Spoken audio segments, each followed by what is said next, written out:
আসসালামু আলাইকুম রহমতুল্লাহ। সুপ্রিয় দর্শক শ্রোতা মণ্ডলী, ভাই বোনেরা, মহান রব্বুল আলামিন সূরা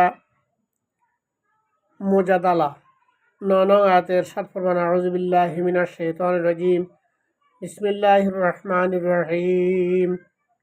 ইয়া আইয়ুহাল্লাযীনা আমানু ইযা তানাজাইতুম ফালা তানাজাউ বিল ইসমি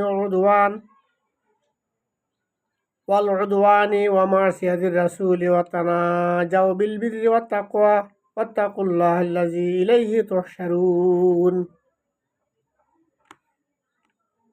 আয়াতের মধ্যে মহান রব্বুল আলামিন ইরশাদ করলেন, হে বিশ্বাসীরা, যারা আমাকে বিশ্বাস করো, পরকালে বিশ্বাস করো, তাওহীদ রাসূল আখিরাতকে বিশ্বাস করো, হাউজে কাউসার, জান্নাত জাহান্নামকে বিশ্বাস করো, ফেরেশতা বিশ্বাস করো, অদেখা জিনিসকে বিশ্বাস করো, তোমরা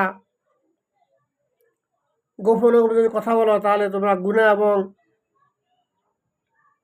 সীমা লঙ্ঘনের কথা বলো না, রসুল সাল্লাল্লাহু আলাইহি ওয়াসাল্লামের সাথে নাফরমানি হয় এমন কোনো কথা বলো না, তোমরা খোদাভীতি এবং সৎ কাজ আস্তে আস্তে বললে সৎ কাজের কথা বলো, আর আল্লাহকে তোমরা ভয় করো এবং ওই দিনকে ভয় করো যেই দিন তোমরা একত্রিত আল্লাহর সামনে হতে হবে। সুতরাং আল্লাহ তাআলা আমাদেরকে, যেদিন আমাদের সবাইকে আল্লাহর কাছে একত্রিত হতে হবে, সেই দিনকে ভয় করে যে কোনো কথা গোপনে বলি প্রকাশ্যে বলি আমরা যেন সৎ ভালো কথা বলি, মানবতার কল্যাণের কথা বলি, নেক কথা বলি, এমন কথা বলবো না যে কথা রসুলের সাথে নাফরমানি হয়ে যায়।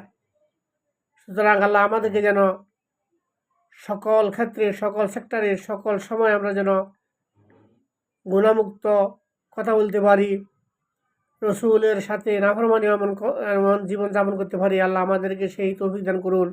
আমিন। আসসালামু আলাইকুম ওয়া রাহমাতুল্লাহি ওয়া বারাকাতুহু।